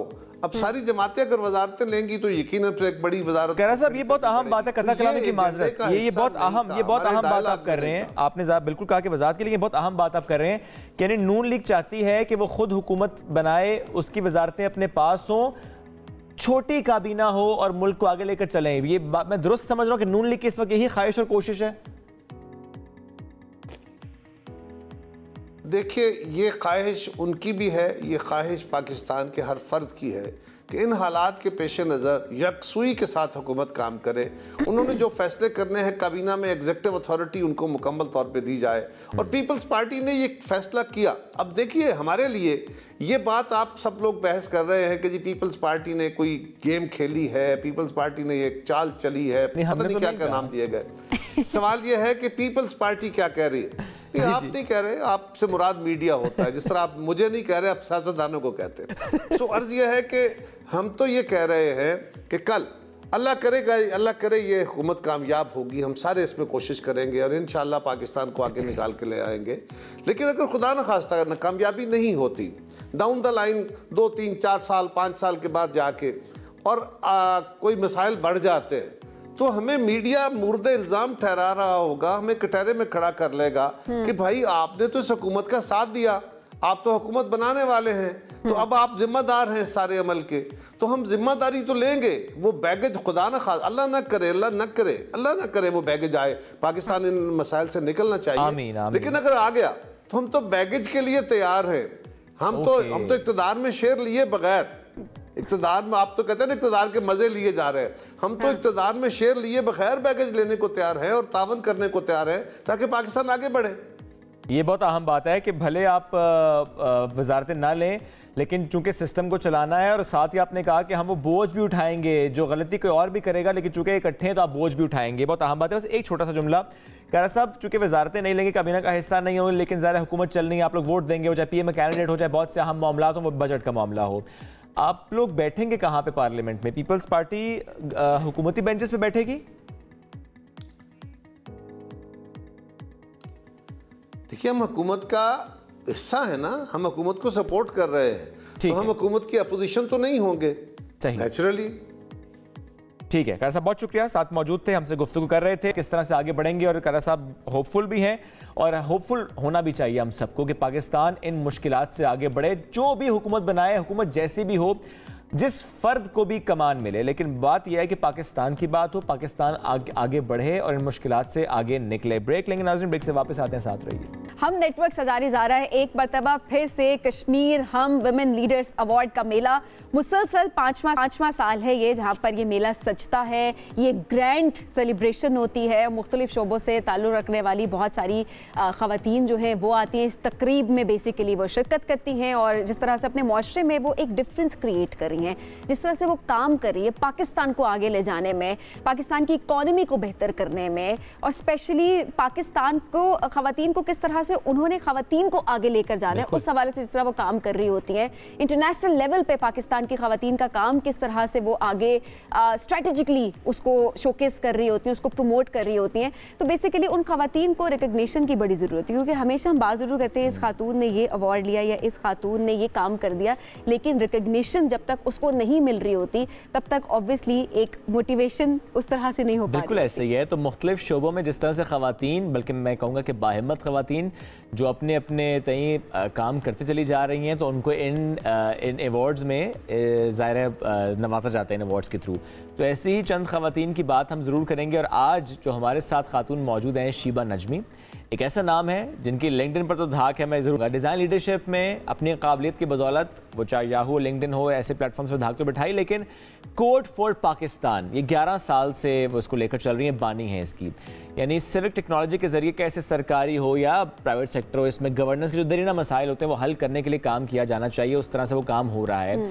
किस किस डोमेन में इन्होंने काम किया, क्या चेंज ये लेकर आई हैं ऐप्स के थ्रू, प्रोग्राम्स के थ्रू, तो आज हम उस पर बात करेंगे। शीबा साथ मौजूद हैं। अस्सलाम वालेकुम जी, कैसी हैं आप? अस्सलाम वालेकुम, बहुत शुक्रिया आपकी मेज़बानी का।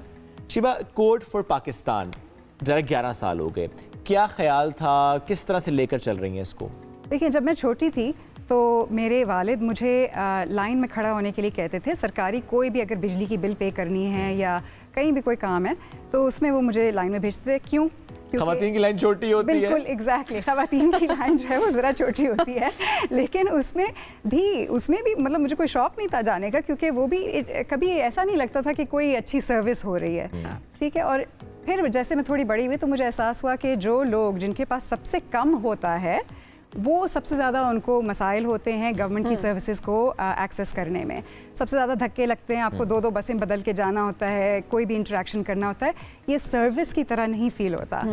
और जो अगर आप देखें निजी शोबे में और सरकारी शोबे में जो गैप है, बहुत ज़्यादा गैप है। हमारी रोज़मर्रा की ज़िंदगी में हमारी आदत होती है कि हमारे फ़ोन पे मोबाइल बैंकिंग है या गूगल मैप्स है, क्विक काम कर लेते हैं, क्विक काम, और इस तरह नहीं होता गवर्नमेंट से जब भी आप कभी इंटरेक्शन करने जाएं, राइट। तो ये जो गैप है इसको दोनों साइड से जो है वो ब्रिज करने की ज़रूरत है, थोड़ा सा वो आगे बढ़े।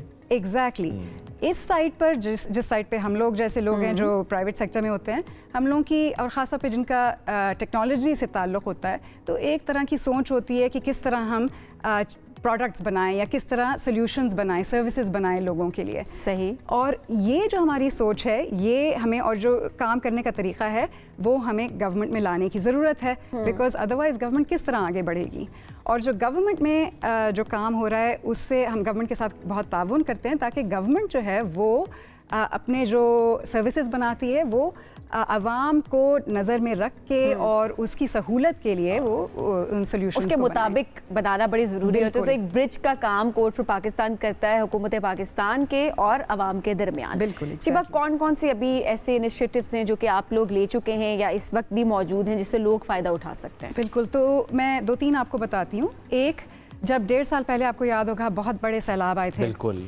तो हमेशा जब भी यहाँ सैलाब आते हैं, हर दफ़ा आप यही देखते हैं कि लोग जो हैं वो बहुत जल्दी आवाम रैली करती है और वो खुद से अपने ऊपर ले लेती है कि वहाँ पे इमदाद पहुँचाए, कि हमारे जानने वाले पड़ोसी के चाचा या ताया वहाँ जा रहे हैं तो उनके साथ मिलके उनको चीज़ें मिलके साथ एग्जैक्टली इमदाद हम भेजें। और ये जो लेकिन एफर्ट होती है, ये इसमें कोऑर्डिनेशन ज़्यादा नहीं होती है, तो सारी इमदाद शायद एक जगह जा रही हो और कहीं पे बिल्कुल नहीं पहुँचती, कहीं पे डबलिंग हो जाती है, ये भी नहीं पता होता किस जगह पे रिक्वायरमेंट क्या है। बिल्कुल एग्जैक्टली। तो हमारे जब ये अगस्त में 2022 में हमारे एक कोर्ट फॉर पाकिस्तान के एक डेवलपर वो थे स्वाबी में, और उन्होंने देखा कि मतलब न्यूज़ में आ रहा है कि सैलाब आ रहे हैं, लेकिन पता नहीं स्वाबी कब आने वाले हैं, हमें इवैक्यूएट करना होगा या नहीं करना होगा। तो ये सब काफ़ी गहमा गहमी का वहाँ पे माहौल था। तो उन्होंने रातों रात एक एप्लीकेशन बनाई जिसका नाम है फ्लड लाइट, जिसमें लोग जो हैं वो डेटा खुद दे सकते हैं, खुद मालूमात उसमें डाल सकते हैं कि यहाँ पर एक पनाह की जगह है, यहाँ पर इमदाद की ज़रूरत है, यहाँ पे इमदाद मुयस्सर है, यहाँ पर खाने की ज़रूरत है, यहाँ पे मेडिसिन की ज़रूरत है, वगैरह वगैरह।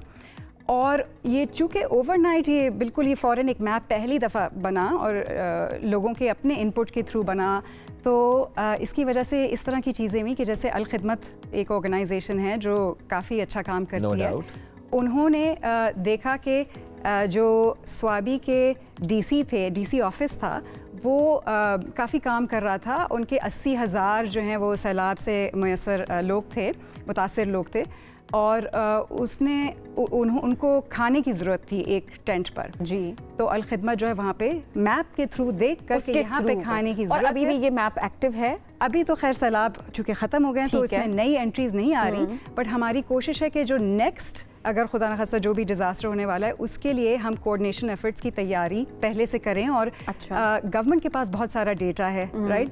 हम जो है हमने तो उस डेटा के बगैर इसको बनाया कि किसी तरह से लोग अपने कोऑर्डिनेशन करें, और इससे काफ़ी हमने देखा कि फ़ायदा हुआ लोगों को। इसके अलावा क्या? तो इसके अलावा अभी जैसे इलेक्शंस के हवाले से मैं आपको बताती हूँ कि हमने एक आध चीज़ें की। एक तो ये कि एक हमारी एप्लीकेशन है जिसका नाम है नुमाइंदा।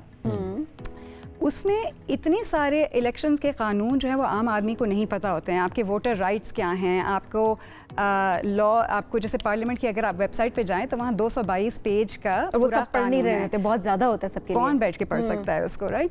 और तो अगर आप जानना चाहें कि आखिरी बार कब थी कि वुमेन्स राइट्स पे पार्लियामेंट में बात हुई, तो आप ये बॉट है, ये आर्टिफिशियल इंटेलिजेंस यूज़ करता है, आप ट्विटर पे उसको फॉलो करें नुमाइंदा PK, और आप सिर्फ उससे सवाल, कुछ भी सवाल पूछें पूछ लें और वो उसको डाइजेस्ट करके फौरन आपको जवाब दे देगा। तो जबरदस्त। तो आप स्पेसिफिक क्वेश्चंस पूछ सकते हैं बजाय इसके कि इतनी सारी इन्फॉर्मेशन जो कि एकदम से आप कंज्यूम भी नहीं कर सकते। स्पेसिफिक क्वेश्चन आप पूछो और वो स्पेसिफिक इन्फॉर्मेशन आप तक पहुंच जाएगी। बिल्कुल एग्जैक्टली। इसी तरह जो है वो ये सिर्फ इसलिए है कि आवाम जो है वो ज़्यादा नॉलेजेबल हो, ज़्यादा अवेयर हो कि उसके क्या हुकूक हैं, क्या कानून में क्या है, और इंगेज करे ज़रा अपनी सरकार के साथ, अपनी डेमोक्रेसी, अपनी ये वक्त की ज़रूरत भी है जी। गिलगित में एक प्रोजेक्ट था कोड फॉर पाकिस्तान का, व्हाट वाज दैट? सो गिलगित बल्तिस्तान की गवर्नमेंट के साथ हम पिछले साल से काम कर रहे हैं और एक चीज़ हमने वहाँ नोटिस की, कई प्रोजेक्ट्स वहाँ कर रहे हैं। एक तो जैसे ये है कि गवर्नमेंट को हेल्प कर रहे हैं कि वहाँ असिस्टेंट कमिश्नर और डीसी कमिश्नर्स की जो परफॉर्मेंस है उसको वो कैसे ट्रैक कर सकते हैं। लेकिन जब मैं गई थी वहाँ समर में, तो मैंने देखा कि बहुत सारे वहाँ जो हैं वो सयाहत लिए लोग आते हैं, बहुत सारे टूरिस्ट आते हैं, लेकिन उसका ऑब्वियसली इम्पैक्ट काफ़ी फ़ायदेमंद भी है, लेकिन कुछ उसके नेगेटिव कॉन्सिक्वेंसेस भी होते हैं कि जैसे जो लोग आते हैं तो शायद वो कल्चरली इतने अवेयर ना हो, या जो होटल इंडस्ट्री है वहाँ बिजली की बहुत कमी होती है, तो बड़ी बड़ी जो होटल इंडस्ट्रीज़ होती हैं वो बिजली ज़्यादा कंज्यूम भी करती हैं और पोल्यूशन भी उनका होता है जो वो दरियाओं में चला जाता है। तो एक चीज़ होती है वॉलंटियर टूरिज्म, सयाहत, जैसे रजाकार सयाहत, वॉलंटियर टूरिज्म जी, और ये दुनिया में दूसरे मुल्कों में होता है। मैं खुद वॉलंटियर टूरिस्ट रह चुकी हूँ दूसरे ममालिक में, तो इसमें हमने कहा कि क्यों ना हम ये वॉलंटियर टूरिज्म इंट्रोड्यूस करें कि लोग जो आएँ पाकिस्तान से और बाहर से कहीं से भी आएँ, वो छोटे पैमाने पर हम जैसे गवर्नमेंट के साथ उनको गवर्नमेंट गेस्ट हाउस उनकी रिहाइश के लिए फ्री में दे देते हैं, और वो उसके एवज कोई सरकारी जो स्कूल्स होते हैं उनमें जाके पढ़ाते हैं, लेक्चर्स दे के आते हैं जी, और उनको हम स्क्रीन करते हैं, सिलेक्ट करते हैं। तो अभी जो हमने एक पायलट किया इसका लॉन्च दिसंबर में, सर्दियों की छुट्टियों से पहले, तो उसमें 100 से ज़्यादा लोगों ने अप्लाई किया, हालांकि बहुत छोटे नोटिस पे हमने किया था, सिर्फ 2 हफ्ते के नोटिस पे, और उनमें से 5 मुख्तलिफ स्कूल्स जो स्कर्दू में, हुंजा में, गिलगित और गज़र के डिस्ट्रिक्ट्स में, वहाँ जाके इतने इंटरैक्टिव तरीके से जो टूरिस्ट थे उन्होंने ऐसी चीज़ें सिखाई हैं जैसे मेंटल हेल्थ और करियर काउंसलिंग और लीडरशिप स्किल्स और मैथ्स और इस तरह की बहुत सारी चीज़ें 400 स्टूडेंट्स ने जस्ट एक हफ्ते में। और ज़ाहिरा है आप जब एक इलाके से जा रहे हैं तो आप नॉलेज शेयर करें, बिल्कुल वहाँ बैठे हुए वहाँ जो बच्चे हैं उनको एक्सपोजर मिल रहा है एक दूसरे शहर का, बिल्कुल, और उनको ट्रैवल नहीं करना पड़ रहा। बिल्कुल, तो आप जब ट्रैवल करते हैं तो आप किसी पर्पस के साथ ट्रैवल कर रहे हैं और आप कंट्रीब्यूट कर रहे हैं और उस कम्युनिटी से आप खुद उसमें मैश भी हो रहे हैं। वेरी नाइस, क्या बात, जबरदस्त, बहुत अच्छा काम करें। आई एम श्योर इससे ज़्यादा काम आपने किया होगा, लेकिन वक्त पर मुख्तसर था तो हम ये समझ पाए कि कोड फॉर पाकिस्तान ने तो ज़बरदस्त काम अब तक किया। ऑल द बेस्ट शीबा, बहुत शुक्रिया साथ मौजूद थी आप। और कश्मीर हम वुमेन लीडर्स अवार्ड ज़ाहिर है ऐसी ख़वातीन को ट्रिब्यूट भी दे रहा है, इनके अवार्ड्स भी दे रहा है, और ऐसी और बहुत सी ख़वातीन से आपकी मुलाकात गाहे बगाए करवाएंगे भी। अभी ब्रेक की तरफ जाते हैं, ब्रेक से वापस आएंगे, साथ रहिए। सर्दियाँ तो सबने एंजॉय की, कुछ लोगों ने, लेकिन कुछ लोगों को ठंड नहीं लगी, उस तरह से ठंड नहीं आई कि जो जिस तरह से आनी चाहिए थी। लेकिन अब ज़ाहिर है मौसम बदल रहा है, सर्दियाँ तकरीबन जाने वाली हैं, कुछ दिनों में ज़ाहिर है बाहर की आमद हो जाएगी, खूबसूरत रंग हर जगह पर होंगे और लोग इस रंगीन मौसम को बहुत ज़्यादा एंजॉय करेंगे। एंजॉयमेंट की बात है, वो तमाम लोग एंजॉय नहीं करते, सब लोग एंजॉय नहीं कर पा रहे होते, कुछ हैं जो एंजॉय करते, कुछ नहीं है। जो नहीं एंजॉय कर पा रहे होते उसकी वजह क्या होती है? Pollen allergy. उनको आने लग जाती है अच्छू, छींकें आना शुरू हो जाती हैं, गला ख़राब होना शुरू हो जाता है, आंखों में पानी आना शुरू हो जाता है, सांस के मसाइल शुरू हो जाते हैं। वही लोग ये कहते हैं कि बाहर का मौसम ना ही आए तो बेहतर है। बिल्कुल ऐसे ज़ाहिर है एलर्जी समटाइम इतनी ज़्यादा हो जाती है उनको कि उनकी मामूलात ज़िंदगी मुतासर हो जाते हैं। लेकिन बहुत से लोग हैं जिनको पता भी नहीं होता व्हाट इज़ पोलन एलर्जी। कोई कराची से अगर आए इस्लामाबाद और उसे एलर्जी तो कहते हैं अच्छा ये पोलन एलर्जी, तो पूछते हैं पोलन एलर्जी क्या होती है। वैसे ये भी होता है कि बाज़ औक़ात ना एक सिंपल छींक आती है या आपको कोई सिंपल में भी एलर्जी हो रही है, पता नहीं सिंपल एलर्जी एग्जिस्ट करती है टर्म के लिए, लेकिन अगर आपको वैसे ही एलर्जी हो रही होती है तो आप उसको खुद से पोलन की कैटेगरी में लाना शुरू कर देते हो। लोग कहते हैं जी हमें तो पोलन है, हमें तो पोलन एलर्जी है, चाहे कोई टेस्ट करवाया हो ना करवाया, डॉक्टर से कंसल्ट किया हो ना किया हो। तो इसी हवाले से आज बात करते हैं कि पोलन एलर्जी एक्चुअली है क्या, और जिन लोगों है वो किस तरह से इसको ठीक कर सकते हैं, या पहले से प्रिकॉशनरी मेजर्स कौन से लिए जा सकते हैं। ठीक होती भी है या नहीं होती, मैनेज होती है, इस पर बात करेंगे। ऐसा हमें कॉल भी कर सकते हैं अगर आप इससे मुताल्लिक कोई सवाल करना चाहते हैं। पल्मोनोलॉजिस्ट डॉक्टर सुहेल नईम साहब साथ मौजूद हैं। डॉक्टर साहब अस्सलाम वालेकुम। डॉक्टर साहब, पोलन एलर्जी वाकई कुछ लोगों को पता ही नहीं होता कि उनको है और कुछ लोगों को गलत पता होता है कि उनको है। जी देखें, एलर्जीज के सिम्टम्स जो है ना वो सारे तकरीबन सेम ही है। इधर it can bee pollen, it could be dust, it could be smog, all allergy symptoms are about the same. Okay. Pollen allergy specifically named because those people who react to pollens. ठीक है ना, तो pollens जो होते हैं वो जब भी मौसम चेंज होता है, especially in February and March, in spring and in fall. Okay. When the trees start shedding pollens, and those people who are sensitive to pollen, वो उनको फिर reaction होना शुरू हो जाता है, तो उसको फिर pollen allergy कहते हैं. Symptoms like I said सब allergies के तकरीबन same ही है. ये ऐसा होता है किसी शख्स पे उसकी allergies different हो या नहीं सेम ही होती है? मतलब जो symptoms हैं, symptoms तकरीबन same होते हैं. कुछ में ज़्यादा सीवियर होती है, कुछ में कम होती है. जो नॉर्मल पीपल है ना, उनके जो एवरेज पर्सन है उसके जो सिम्टम्स हैं उसमें नज़ला, ज़ुकाम, बार बार छींके आना, आँखों में इचिंग, पानी आना. जिनमें ज़्यादा सीवियर हो जाती है उनमें फिर सांस की तकलीफ़ और एस्थमा, वीजिंग वो भी शुरू हो जाती है. So there is a spectrum where there is mild symptoms, moderate and then severe symptoms. Doctor साहब आइडेंटिफाई कैसे किया जाता है, डायग्नोज फिर कैसे करें कि आम एलर्जी है या फिर पोलन एलर्जी है? ये बड़ा डिफ़िकल्ट है, लेकिन जो टेस्ट हम करते हैं एलर्जीज़ के ना, तो उसमें से पता लग जाए. एक तो हम जब हिस्ट्री लेते हैं पेशेंट की, उससे आइडिया हो जाता है कि in specific months if he suffering from these symptoms, जैसे मार्च से जून हो गया, जुलाई से लेके अक्टूबर हो गया, जिसमें ना स्प्रिंग एंड फॉल में अगर उसमें उनको सिम्टम्स ज़्यादा हैं तो फिर we start thinking on lines of pollen allergy. If the person says कि यार मैं जब भी बाहर जाता हूँ सारा साल मुझे ये सिम्टम होते हैं, तो देन हमारा सस्पिशन पोलन की तरफ कम हो जाता है. देन वी नो कि it is a generalised allergy. अच्छा. और there are test that we can do, there are blood test that we can do for allergy, जिससे कंफर्म हो जाता है, जिससे कंफर्म हो जाता है कि किन किन चीज़ों से इनको किसी को एलर्जी होती क्यों है. जेनेटिक फैक्टर होता है या एनवायरमेंटल फैक्टर होता है? बोथ. एक तो थोड़ी बहुत ससेप्टिबिलिटी होती है बच्चा जब पैदा होता है उसमें, और it's actually bodies reaction, you know, it's तो और फिर जब एक्सपोजर होता है तो उससे फिर वो ज़्यादा डेवलप हो जाती है. अब जैसे कोई बच्चा अगर कराची में पैदा हुआ है तो उसका एक्सपोजर कम होगा पोलन से, तो उसको शायद इतनी ज़्यादा जल्दी या इतनी सीवियर डेवलप ना हो. लेकिन अगर कोई बच्चा यहाँ पे पैदा होता है जिसकी ज़्यादा एक्सपोजर है तो उसके ज़्यादा चांसेस. तो बोथ थिंग्स डू कंट्रीब्यूट. एक कॉलर भी हैं जी, रियाज हैं बलोचिस्तान से. अस्सलाम वालेकुम जी, क्या पूछना चाहेंगे? वालेकुम सलाम सर. ये जो एलर्जी होती है इनके बारे में कुछ डिफरेंट बता रहे हैं सर. मुख्तलिफ किस्म की एलर्जी होती है ना, जिस पर नज़ला, छींकें और एक कोल्ड एलर्जी होती है, डस्ट एलर्जी. सर इस पर बता दें प्लीज़. किसका बता दें? सॉरी, एलर्जीज से मुतालिक डॉक्टर साहब वैसे बता रहे हैं बाय एंड लार्ज, तो ज़रा गुफ्तगू उसी पर है. डॉक्टर साहब ने बताया भी है कि ज़रा डिफरेंट टाइप्स की एलर्जीज होते हैं, लेकिन सिम्टम्स मोर लेस सेम होता है. वो टेस्ट से ही सामने आता है. सिम्टम्स की जो बात हो रही है उसमें क्या पोलन एलर्जी उनको ज़्यादा रिएक्ट करती है जिनको ऑलरेडी एस्थमा होता है, और क्या ये सीरियस कंडीशन इख्तियार कर सकती है?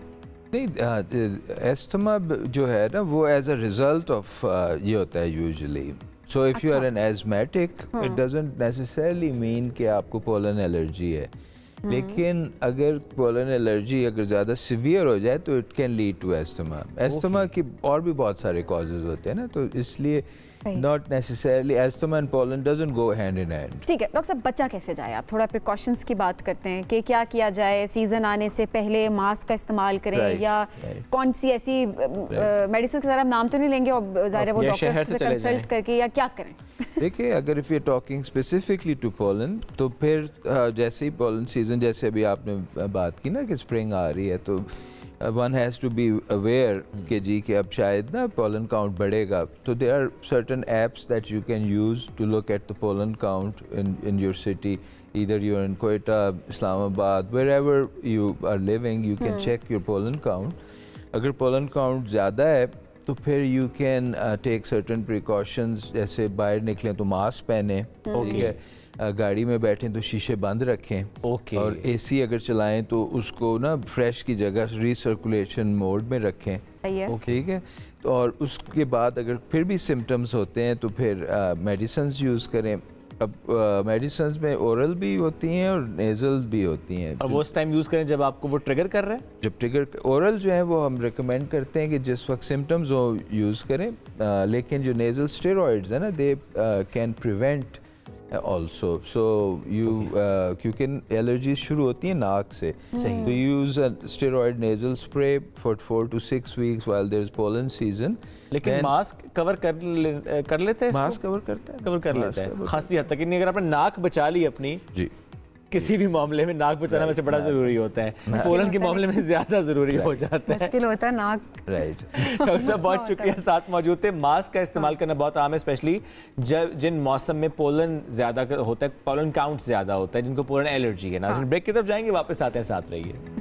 पाकिस्तान की एक और फिल्म जिसको आलमी सतह पर पजीराई मिलने लगी है, हिदायतकार राफे राशिदी की शॉर्ट मूवी जामुन का दरख्त कांस वर्ल्ड फिल्म फेस्टिवल के लिए मुंतखब हो गई है और अब फ्रांस के इस बड़े फेस्टिवल में नुमाइश के लिए पेश किया जाएगा। और फिल्म में मारूफ अदाकार नान सिद्दीकी मनफी रोल में नजर आ रहे हैं, जबकि सुपर मॉडल्स माहा ताहिर और फौजिया अमान भी मरकजी किरदार अदा कर रही हैं। फिल्म की कहानी जो जनरल रिलेशनशिप होते हैं उस पर, हरासमेंट पे, जिनसी हमलों पर और इसी तरह बहुत से और जो मौज़ूआत है उसके गिर्द घूमती है। तो इसी हवाले से बात करते हैं। मारूफ राइटर बीगुल ने ये लिखी है और बीगुल इस वक्त वहाँ सब मौजूद भी हैं, उनसे बात। बीगुल बहुत शुक्रिया प्रोग्राम में ज्वाइन करने के लिए। सबसे पहले तो ज़ाहिर है मुबारकबाद आपको बहुत ज़्यादा कांस फिल्म फेस्टिवल के लिए, सिलेक्शन के लिए। अब ज़रा इस फिल्म की स्टोरी के बारे में बताएं कि कैसे इसका आइडिया कंसीव किया।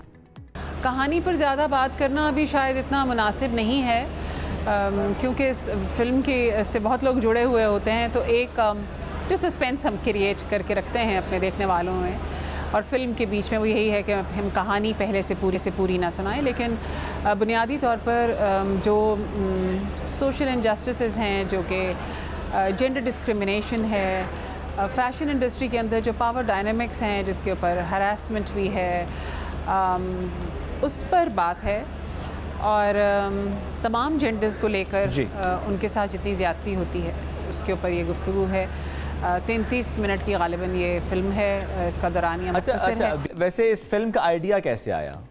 राशिदी ने मुझसे कांटेक्ट किया और उन्होंने कहा कि मैं एक शॉर्ट फिल्म बनाना चाहता हूँ और फेस्टिवल के लिए बनाना चाहता हूँ, और मैं चाहता हूँ कि जो भी एंटरटेनमेंट इंडस्ट्री में, फैशन इंडस्ट्री में, ऐसी बड़ी इंडस्ट्रीज़ में जहाँ ख़वातीन बिकती हैं बहुत तादाद में, उनके साथ जो कि नाइंसाफ़ी होती है या जेंडर की बुनियाद पर अगर कोई मैनिपुलेशन होती है, क्योंकि वहाँ बहुत से पावर डायनामिक्स काम कर रहे होते हैं, क्योंकि जो मुस्तनद जगह हैं वो मर्दों के पास हैं, तो उसके ऊपर कुछ काम किया जाए। तो बस फिर उसके ऊपर सोचा और एक कहानी जैसे उतरती है लिखने वाले पर वैसे उतरी। बिल्कुल। फिल्म रिलीज़ कब हो रही है और कहाँ पर ये रिलीज़ होगी? फिल्म जो सिनेमा इंडस्ट्री है उसको इससे कितना फ़ायदा होगा? हमारे माशरे में ये कितनी कंट्रीब्यूट करेगी? फिल्म फ़िलहाल जी फेस्टिवल्स में है और वैंकूवर में भी और कान में भी एक अपनी फेस्टिवल का जो एक पूरा साइकिल है वो फिल्म पूरा करेगी। ये नीश ऑडियंस की फ़िल्म है, ये फेस्टिवल्स के लिए ही बनाई गई है। और इस चीज़ को ये जो आपका सवाल है कि सिनेमा इंडस्ट्री और माशरे को कितना कंट्रीब्यूट करेगी, देखिए मैं मुझे ये बात कहते हुए तकलीफ़ भी होती है कि हमारे यहाँ जो फ़िल्में बनती हैं, ये कोई पहली फ़िल्म नहीं है जिसकी सिलेक्शन हुई है बाहर। बहुत सी फ़िल्में जाती हैं हर साल, बहुत से अवार्ड्स लेकर आती हैं, बहुत रिकग्निशन लेकर आती हैं, लेकिन एक बहुत जो तकलीफ़ अमर है उसमें यह है कि हमारे लोग वो फ़िल्में नहीं देख पाते हैं। सेंसर की नज़र होती है, हमने माजी में ये बहुत दफ़ा होते देखा है, हाल ही में हमने होते हुए देखा है। मुझे ये लगता है कि अगर ये फ़िल्म आप तक नहीं पहुंची, जो कि मेरे देखने वाले हैं, तो फिर ये कहीं नहीं पहुंची। हमें अंदाज़ा था कि ये फ़िल्म फेस्टिवल की है। जब फेस्टिवल की बात होती है तो एक आज़ादी मेरे क़लम को जो बहसियत लिखारी मिलती है, मैं वो बुनियादी आज़ादी यहाँ भी चाहती हूँ। मैं ये भी चाहती हूँ कि मैं अगर इसी ज़मीन की बात कर रही हूँ, अगर मैं इसी ज़मीन और इसी खत्ते की कहानी कह रही हूँ, मैं अगर अपने लोगों से बात करना चाहती हूँ, तो मेरा जो एक डायलॉग मेरी ऑडियंस से है वो एक मिसिंग लिंक है, जो मुझे लगता है कि शायद ये सोचने की बात है कि चाहे नीश ही सही, चाहे एक पैरेलल सिनेमा के तौर पर ही सही, ऐसी स्क्रीन्स अवेलेबल करनी चाहिए। और आप कोई उम्र की क़ैद रख सकते हैं। अगर आप ये कहते हैं कि ये कंटेंट जो है वो सबके देखने का नहीं है, तो आप उसको भी नीश कर सकते हैं, और मगर कम से कम वो एग्ज़िबिट करने की इजाज़त तो होनी चाहिए। और जैसे एक लिखने वाले का एक राब्ता, एक डायलॉग स्क्रीन के पर्दे से निकल कर अपने देखने वाले से जुड़ता है और रहता है, वो मुझे लगता है कि that missing link is very painful for me as a writer. कि मैं चाहती हूँ कि मेरी हर कहानी जो मेरे ही लोगों की कहानी है वो उन तक पहुँचे। वो एक नीश ऑडियंस अगर यूरोप में देख रही है तो ये एक बहुत एजाज़ की बात है जो पाकिस्तान को हासिल हो रहा है। लेकिन पाकिस्तान की सिनेमा इंडस्ट्री को और करते धरतों को और जो लोग यहाँ पर हैं उनको भी इस बात का एहसास होना चाहिए कि अगर इतना टैलेंट है जो दुनिया भर में अप्रिशिएट हो रहा है ग्लोबली, अगर आप कहीं कम्पीट करने की अहलियत और सलाहियत रखते हैं तो क्या वजह है कि हमारे देखने वाले से महरूम किए जाते हैं, जबकि ये जो दौर है इसमें जो एक्सेस है देखने वाले को वो आपके सेंसर करने से उस पर कुछ ख़ास असर पड़ने वाला नहीं है, क्योंकि वो तो अपने फ़ोन पे वो सब देख लेंगे जो वो देखना चाहते हैं। तो उससे बेहतर है कि हम उनको अच्छे और मयारी चीज़। बिल्कुल सही बात। और बिल्कुल थोड़ा एक्ट्रेस से मुतालिक भी बताएं, कैसा तजुर्बा रहा उनके साथ काम का इस मूवी में? फिल्म में माह हैं, अदनान सिद्दीकी हैं, उसके अलावा ज़ारा उस्मान हैं। बेइंतहा अच्छा काम किया है जी, बहुत डिवोशन के साथ काम किया। ये बहुत बहादुरी का काम होता है ऐसी स्क्रिप्ट्स के ऊपर काम करना।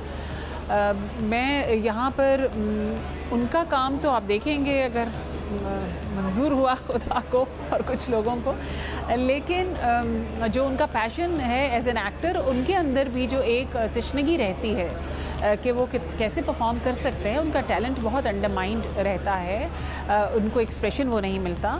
तो ये फिल्में जो हैं वो उनको वो प्लेटफॉर्म देती हैं और फिर वो आप देखिए कि वो इंटरनेशनली कहीं भी किसी भी टैलेंट से किसी हद कहीं किसी हैसियत से कम नहीं है, बल्कि। अच्छा, और डायरेक्टर साहब के साथ काम करने का कैसा तजर्बा रहा? राफी राशिदी साहब की मैं बात कर रही हूँ। मैं राफी का जिक्र करना ज़रूर चाहूँगी क्योंकि Rafi is a young film maker. Rafi में 2-3 क्वालिटीज़ बहुत ही अच्छी हैं जो कि they should be very very inspiring for the new upcoming film makers as well और the current film makers as well.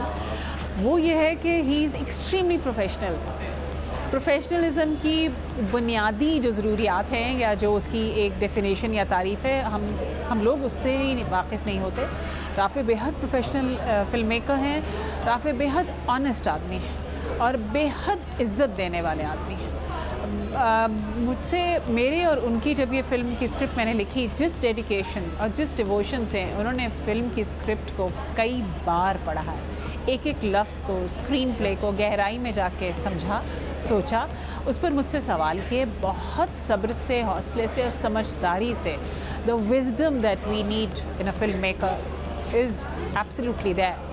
मेरे और उनके जो वॉइस नोट्स का एक्सचेंज है जो कि फ़िल्म की स्क्रिप्ट के बारे में ही था, तो मुझे उससे ये अंदाज़ा होता है कि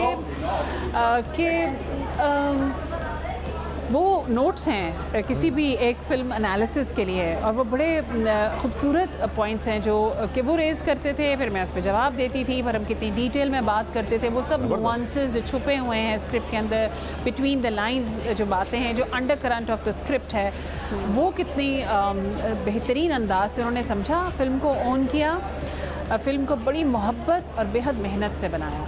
हमारे फिल्म मेकर के लिए I think Rafi Rashidi is an inspiration because and he also learns ये बात कि अपनी ये सलाहियत को या अपनी इस बात को हर वक्त ख्याल में रखना कि हम कॉन्स्टेंटली सीख रहे हैं। मैं खुद हर वक्त सीख रही हूँ। बिल्कुल सही। और बिगुल, एक मैसेज जो मैं ज़रूर चाहूँगा कि आप बताएं, वो क्या है? इस फिल्म से देखने वालों को पैगाम क्या मिलेगा? बहुत शुक्रिया कि आप लोगों ने मुझे ये वक्त दिया और चाहा मुझसे कि मैं जामुन के दरख्त के ऊपर बात करूं। जामुन का दरख्त एक बड़ा सिंबॉलिक टाइटल है। उसमें एक डायलॉग है जो शायद ट्रेलर में आपने देखा होगा कि आंगन में जो जामुन का पेड़ है, खाला जो है वो बार बार ज़िद कर रही है कि इसको कटवा दो। परिंदे आते हैं फल खाकर जो बीठे करते हैं, इस पर जो धब्बे आंगन पर और कपड़ों पर पड़ते हैं वो मिटते नहीं हैं। तो कुछ ऐसे ही धब्बों का जिक्र है जिसको मुआशरा मिटने नहीं देता और वो उसके ऊपर जज किए जाते हैं आप, और वो कहीं और की बात होती है और वो आपकी ज़िम्मे डाल दी जाती है। मेरी ये दुआ है कि मेरे पाकिस्तानी लोग, पाकिस्तानी ऑडियंस इस फिल्म को देख सके। मेरी ये बेहद ख्वाहिश है कि ऐसी तमाम बनने वाली फ़िल्में जो कि बहुत खूबसूरत फ़िल्में हैं वो मेरी ऑडियंस तक पहुंच सके।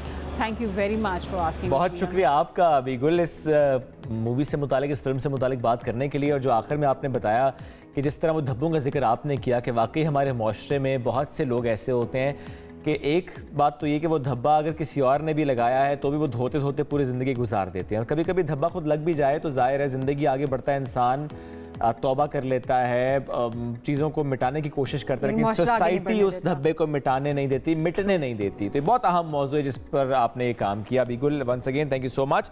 नाजरीन, वक्त के ख़त्म, दोबारा मुलाकात कल करेंगे। अल्लाह हाफ़िज़।